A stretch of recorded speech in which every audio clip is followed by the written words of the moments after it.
Mantap kan?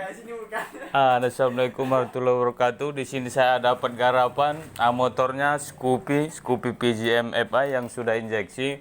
Di sini kata pemilik motornya tadi mogok ya atau tidak mau hidup. Nah, di sini saya coba buka kontak dulu gimana. Nah, untuk kode milnya normal, tidak ada menunjukkan trouble. Saya coba starter dulu. Di start tidak mau, di starter tidak mau. Ya, coba dikasih klakson. Klaksonnya melemah. Kemungkinan besar ini kasusnya ada di baterai. Ada di baterai. Coba disela dulu. Coba disela. Hidup atau tidak? Kalau disela gimana? Nah, di sini setelah saya sela ternyata hidup, bro.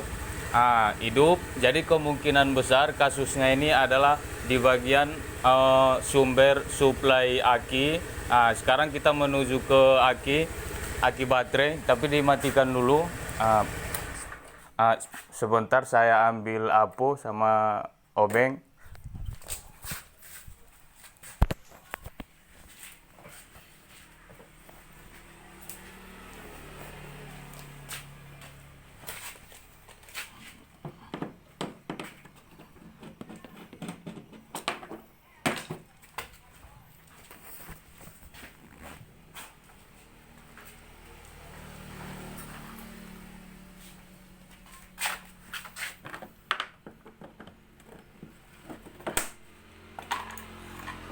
Satu kali dong.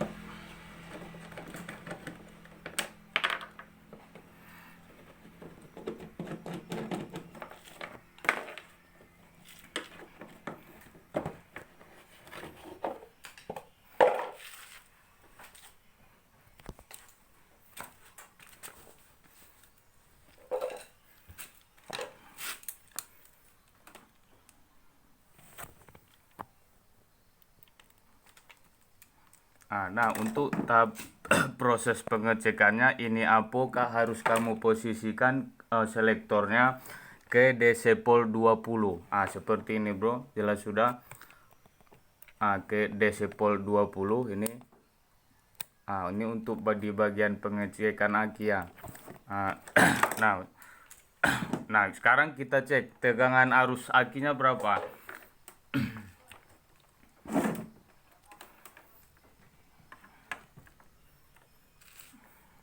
Nah, di sini tertera 12,6 sekian.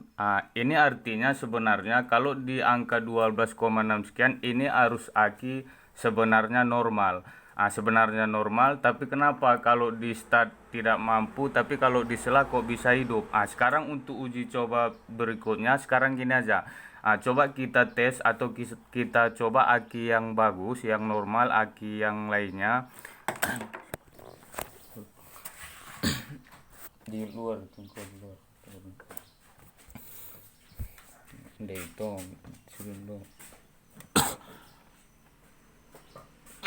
sebentar saya ambilkan akinya dulu.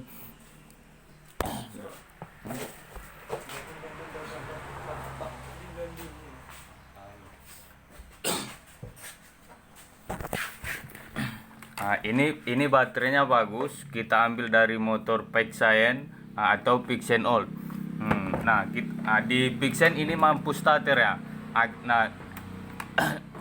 Kita cek untuk baterai yang normal yang mampu starter di Pixen Old. Kita cek arus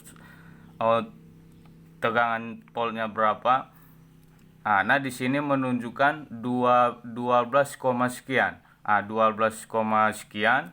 Coba kalau yang di motor Scoopy berapa coba? Nah, di sini 12,6 ya. 12,6 tapi tidak mampu untuk menghidupkan mesin atau starternya tidak mampu. 12,6. Di sini baterai yang normal dia menunjukkan 12,2 sekian. 12,2. Di sini kan tidak logika. Masa yang ini arusnya lebih tinggi 12,6 tidak mampu start, tapi di baterai yang ini yang tegangan arusnya lebih rendah 12 cuman kenapa bisa mampu starter di motor Vixen? Coba kita aplikasikan ke Scoopy PGM FI, mampu tidak dia starter? Di ini tunggu sebentar bro, maaf menunggu.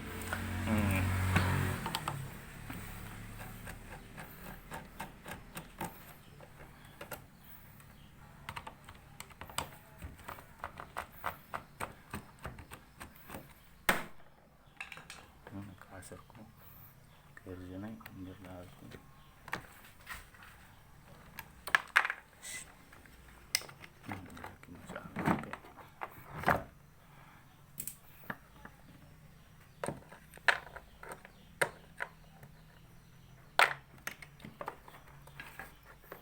Nah ini kita coba baterai Vixen yang tegangannya 12,2 ya tadi kalau nggak salah.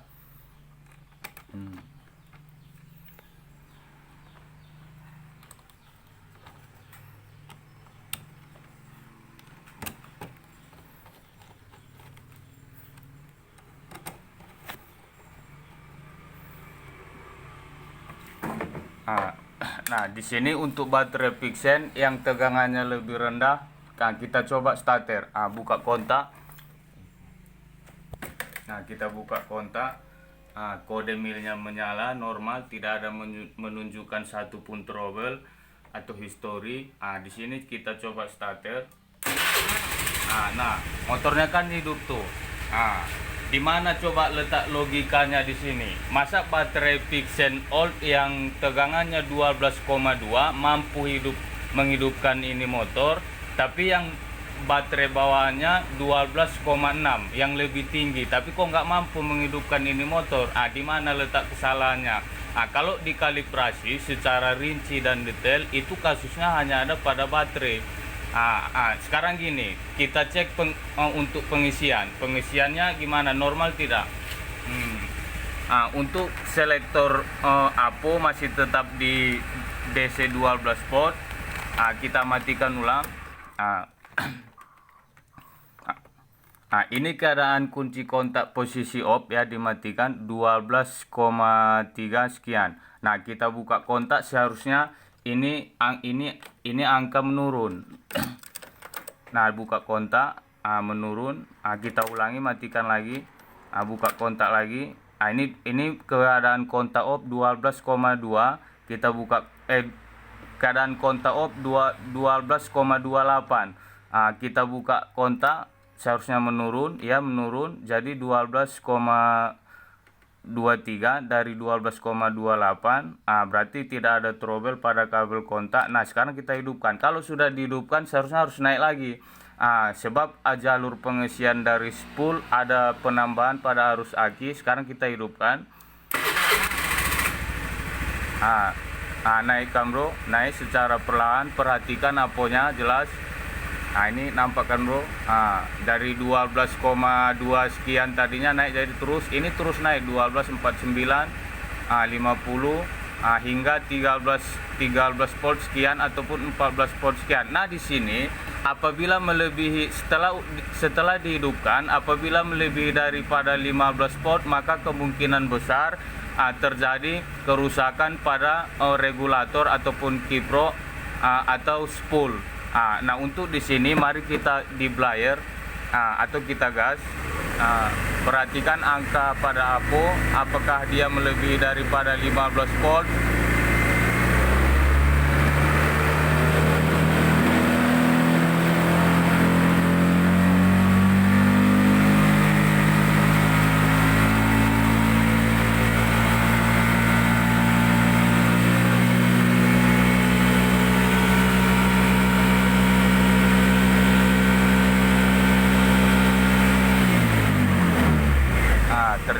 Ternyata masih bertahan di bawah 14 volt. Berarti untuk pengisian motor Scoopy PGM FI ini adalah normal.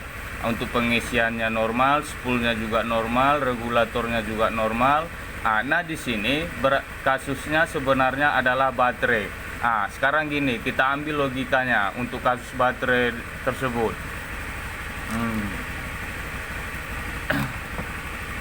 Nah, ini baterai yang ini baterai bawaannya motor Scoopy ini ya, yang sedangkan yang terpasang adalah baterainya Pixenold. Kenapa ini tegangannya 12 lebih, yang seharusnya dia mampu untuk starter, tapi kenapa tidak mampu? Sekarang kasus untuk motor ini adalah sebenarnya baterainya yang rusak. Cuman yang jadi pertanyaan, tegangannya di atas melebihi 12 volt tapi tidak mampu untuk menghidupkan mesin. Kenapa? Yang sedangkan yang satu dia di 12 volt bahkan di bawah daripada ini kok bisa mampu menghidupkan mesin. Sekarang gini, di antara sel dari kutub positif ke positif negatif tidak ada yang terputus. Biasanya kan kasus kerusakan baterai demikian. Di antara terminal ataupun sel antara kutub positif dengan kutub negatif, di antaranya ini ada yang terputus. Cuman untuk kasus baterai ini, antara sel antara kutub terminal positif dengan negatif dia tetap terhubung, tidak terputus. Tapi plat sengnya yang error di bagian bawah sini kan, ini kan dipenuhi oleh seng-seng. Di dalam ini yang error, bro. Kebanyakan kasus baterai selnya ini terputus. Cuman untuk satu kasus baterai ini kebetulan selnya tidak putus, sehingga dia tetap membaca tegangan 12 volt. Sebab ini bahan dasarnya oleh pabrik dibuat secara rinci bertegangan daripada 12 volt. Maka sehingga jika dia masih terhubung, ia tetap membaca 12 volt, tapi arusnya sesungguhnya tidak 12 volt lagi. Karena di sini plat sengnya yang melemah, plat seng yang melemah, tapi silnya masih terhubung. Ingat, biasa untuk kasus yang biasa sel yang putus tapi plat sengnya masih bagus. Itulah kemungkinan besar kerusakan daripada analisa baterai motor Scoopy ini. Agak aneh juga ya, aneh juga. Sekian dulu, bro, untuk penjelasan satu kasus Scoopy PGM FI, dan sedemikian cara untuk pengecek baterai tadi sekalian. Jadi sampai di sini dulu saya akhiri. Maka jika dirasa video ini bermanfaat, ambil hikmahnya saja, yang tidak perlu jangan dibuang, jadikan jadi bahan koreksi. Silakan di kolom komentar. Jika dirasa video ini bermanfaat, silakan like dan share ke seluruh dunia.